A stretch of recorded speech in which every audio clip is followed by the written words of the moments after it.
Welcome back to Silent Stories Updates, where real life meets unbelievable twists. Today's story is one that will make you rethink what it means to stand your ground. It's about a man who moved into what seemed like the perfect neighborhood only to face harassment from a ruthless HOA, but when they tried to bully him, they didn't know one shocking secret. He was about to become their new landlord. So grab your headphones, settle in, and let's begin. The sound of angry knocking shattered the quiet morning. The sun had barely risen when I heard voices outside my door. At first, I thought it might be a delivery or maybe a lost neighbor. But when I opened the door, 3 people were standing there, looking like they were ready to conduct a full-blown investigation. The woman in front held a clipboard and wore an expression that screamed authority. Beside her stood a man with a camera strapped around his neck, recording every inch of my property. And another woman, arms crossed tightly, looked at me like I was already guilty of something. "Good morning," I said, rubbing my eyes. "Are you the new homeowner?" The woman asked. "Yes, I moved in a couple of days ago." Her expression hardened. "Then you should know you're already in violation of multiple HOA regulations. Your trash bins are visible from the street, your mailbox isn't painted in the approved color, and your lawn hasn't been trimmed according to community standards. You need to pay the association fees and correct these issues immediately." I blinked in confusion. "Sorry, but I think there's been a mistake. I'm not part of your HOA." The man with the camera let out a mocking laugh. "Everyone here is part of the HOA. You don't get to opt out." I frowned. "Actually, this house isn't under your jurisdiction." The realtor made that clear when I bought it. The woman took a step closer, her tone turning sharp. "That's impossible. Every property in this neighborhood falls under the HOA. If you refuse to comply, we'll have to take this further. Take it wherever you want." I said calmly, "But I'm not paying dues to an association I don't belong to." She narrowed her eyes, pulled out her phone, and said, "Then we'll let the authorities handle this." Within 15 minutes, 2 police cars pulled up in front of my driveway. The officers walked over, asking what the problem was. The HOA president quickly explained that I was refusing to follow community regulations. The officers turned to me. "Sir, is that true?" I handed them a folder with the documents from my realtor proof that my property had been excluded from the HOA years ago. The officer scanned the pages, then looked back at them. "He's right. His property isn't under your association." The president's face turned red. "There must be some mistake." "There's no mistake." The officer interrupted. "You have no authority over him." She glared at me like I'd just stolen her crown. "This isn't over," she hissed before storming off with her 2 companions. I thought that was the end of it, but I couldn't have been more wrong. In the following weeks, I started noticing strange things. Letters were left on my porch anonymous, but filled with threats about maintaining community standards. My trash cans disappeared one night, only to reappear at the end of the street, knocked over and dented. Someone even spray painted outside or on my mailbox. It was obvious they were trying to push me out. But instead of giving in, I decided to do some digging.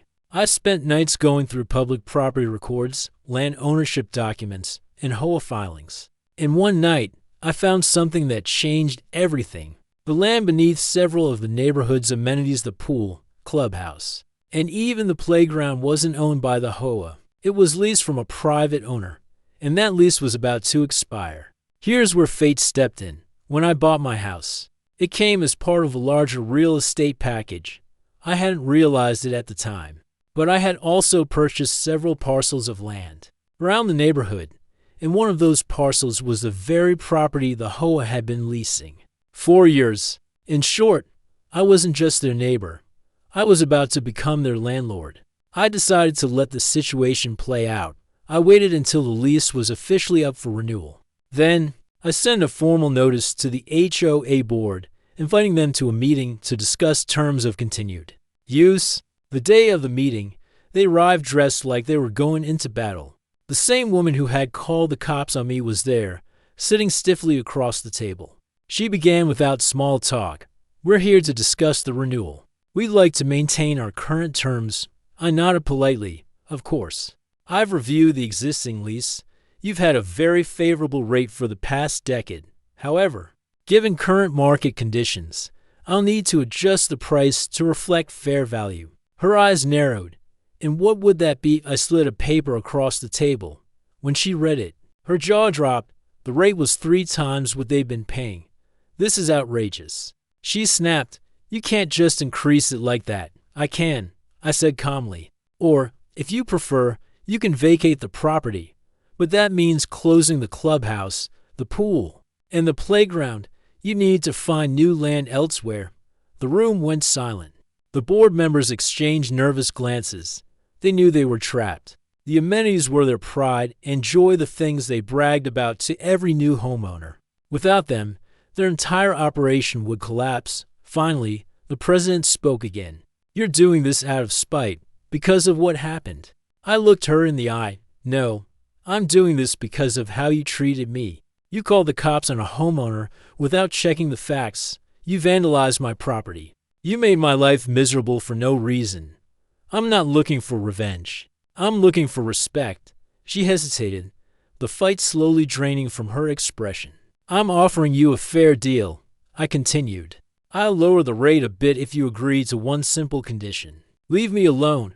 No fines, no harassment, no letters. You stay out of my business, and we can all live peacefully. For a moment, she didn't say a word.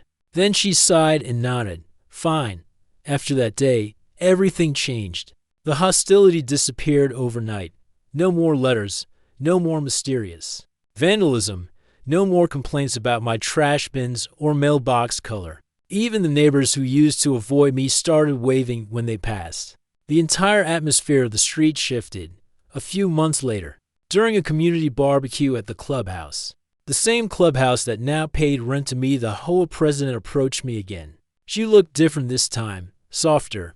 I wanted to apologize. She said quietly, I misjudged you. We've had problems with homeowners before, and I assumed you were just another one trying to ignore the rules. I smiled. It's all right. We all make mistakes. What matters is what we do after. She nodded. Thank you for being reasonable about the lease. You could have made things a lot worse for us. I didn't want to make enemies, I replied. I just wanted to be treated fairly. Over the next year, the neighborhood began to flourish. The funds from the lease went into repairing sidewalks, repainting fences, and creating a small park for the kids. The same people who once glared at me now invited me to neighborhood gatherings. Even the president, though still a bit strict, treated me with genuine respect. It was strange how quickly things could turn around once power shifted. Every time I walked past the clubhouse, I thought about that first morning, the angry knocking, the threats, the police standing in my driveway. It was surreal to think how far we'd come. What once felt like a nightmare had turned into a lesson I'd never forget. Sometimes, standing your ground isn't about fighting back with anger or revenge. It's about keeping calm, doing your homework, and letting truth and patience do the work for you. In the end, I didn't need to shout or threaten to win. I just needed to know my worth and remind others of it. Months later, I got a handwritten letter in my mailbox. It was from the HOA president. It said, "Thank you for not giving up on this neighborhood, even when we gave you every reason to. You've shown us what real leadership looks like."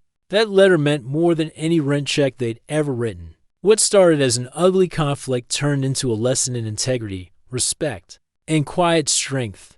Because sometimes, the best kind of revenge isn't revenge at all, it's proving you never needed to stoop to their level. So the next time someone tries to control you, intimidate you, or make you feel small, remember this story. You don't have to fight dirty to win.